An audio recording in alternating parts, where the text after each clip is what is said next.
Alright guys, welcome back to the channel today, and oh boy, we had a great episode. It's kind of crazy to me how Bleach just keeps elevating higher and higher and higher. That every single episode just gets more hype. It's kind of crazy. We're in for a wild ride, guys. We had a ton of information dropped on us today. And next week, if you guys didn't know, we have an hour-long finale for the first part of Bleach. That's ending. We have 2 episodes coming out at once. And it's gonna be crazy. You want some answers? You want some questions answered, guys? We're gonna get a lot of them answered next week. So it's gonna be super hype. So let's just get straight into it today, because we got a lot to cover today, too. With Bleach 1000-Year Blood War episode 11, because damn, it was good. So our episode begins immediately back at the Hoden, where Oetsu is talking to Renji as he says, "You also noticed it, right? That it was going to be useless no matter how hard he tried. I know the whereabouts of every Asashi ever formed. All Soul Reapers are given an Asashi, and through rigorous training, we transform into our personal Zanpakuto. This is the foundation and essence of the relationship between Soul Reapers and Zanpakuto. It's not just squad members and captains, but the Zanpakuto of us Squad Zero too. Since the dawn of the Soul Society, not a single Soul Reaper has awakened their own Zanpakuto without possessing an Asashi I forged. Ichigo is the only one that doesn't understand this relationship. That's why he needs to know the whereabouts of his soul." And as we transition back to the world of the living, aka Kurosaki Clinic, we see Ichigo standing here as his dad comes out and greets him. But Ichigo actually ends up running away. He's not ready to face the truth just yet. And it's here that Ichigo actually runs to Ikumi's place, of all places. As she says, "You show up for the first time in a while. Looking like it's the end of the world. What are you, some schoolgirl who had a fight with her parents?" As we see Ichigo's lost in thought right now as he says, "I got kicked out before even getting my Zanpakuto fixed. I don't know how to face anyone right now." And when Ichigo ends up getting out the shower, she confronts him and says, "From the first time I met you, I felt like an older sister to you. You can come to me at any time. Kids should rely on adults." Basically saying like, hey, look, if you're troubled about something, you can come talk to me whenever. I'm here for you. But it's here we hear a knock on her door, and she goes to answer it, and no one's there. But when we go back to Ichigo, we see that his father is standing there in front of him. In his full Soul Reaper outfit, no less. As Ichigo tells her, "Thanks, Miss Ikumi. I'm going home now." And as Ichigo's leaving, she notices he left his Soul Reaper badge there, which is far more significant than some of you might think. As she says, "I'll just give it to him tomorrow." And as we transition back to Ichigo's house, Ichigo tells Isshin that, "You came to pick me up in that outfit. You know what's going on, don't you?" As Isshin tells him, "I heard what happened in the Soul Society from Uehara, including the fact that your Zanpakuto was broken, and that Squad Zero came down." As he says, "They kicked you out, didn't they? In your current state, there's no way you can fix your broken Bankai. You don't know anything about yourself." As Ichigo grabs his collar in anger, and I think he's pretty justified here. His father has withheld information from him since the jump. Since the jump, the very beginning. He could have told him all this immediately, but he never did. So Ichigo's anger is extremely justified. But he makes a very good point here as he says, "Remember what you said to me, that you could wait until I was ready to tell you. Now is that time. You're not a Soul Reaper, but you're not an ordinary human either." And as we transition to a flashback with Isshin hurt on the ground, we see a girl run up to him and say, "My name is Masaki Kurosaki. I'm a Quincy."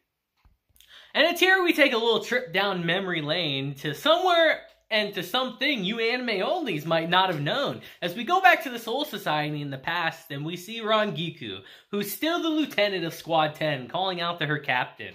But who's her captain? Isshin was her captain. She was his lieutenant when he was the captain there. And Toshiro was the 3rd seat, meaning he had a lower rank than Rangiku.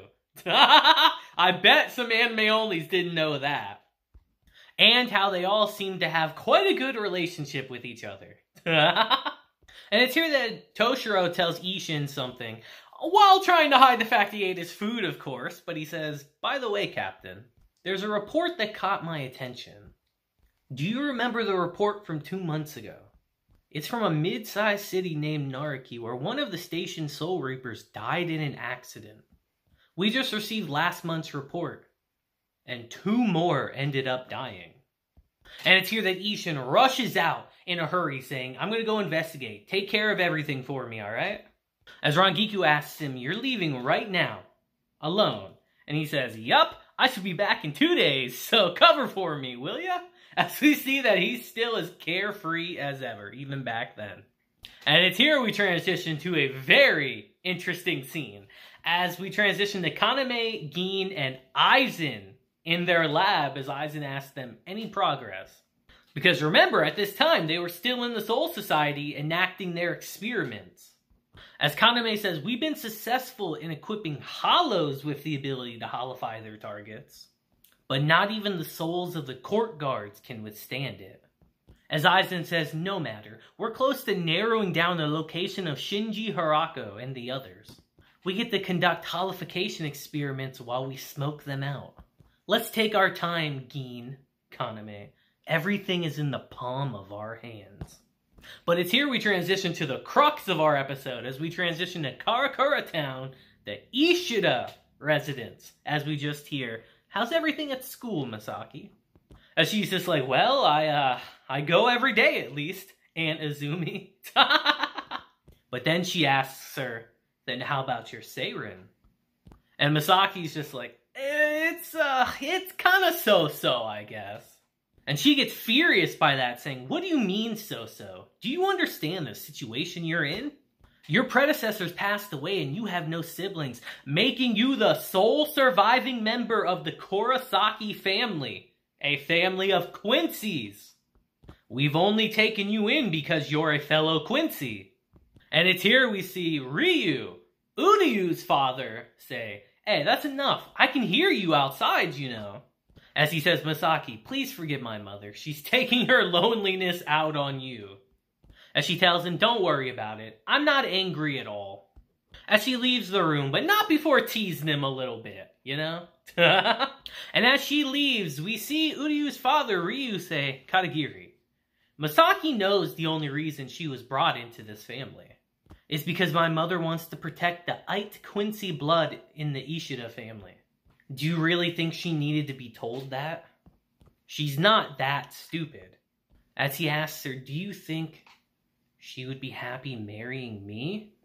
And to explain this a little more to you guys, the Kurosaki family was wiped out. They're done. Everyone's wiped out. She's the only surviving member of that Quincy clan. So Ishida's family, Uryu's family, took her in and wanted her to become a part of the family because his aunt saw that she was a pure-blooded Quincy and wanted to keep the bloodline pure.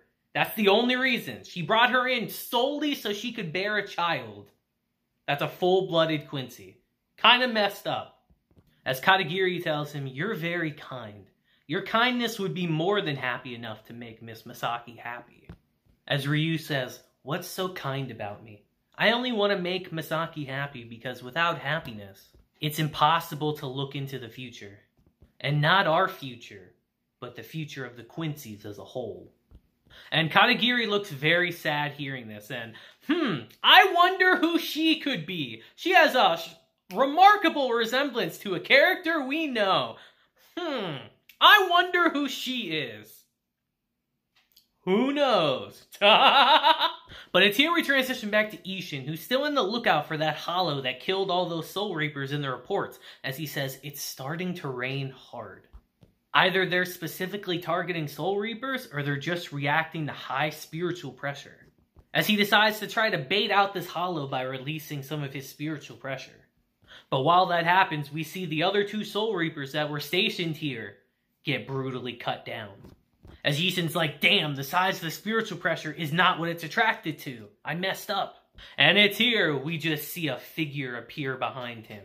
An extremely menacing, cool-looking figure. And Isshin is shook. As he says, a black hollow. And we get a look at its face. Who does this remind you of, guys?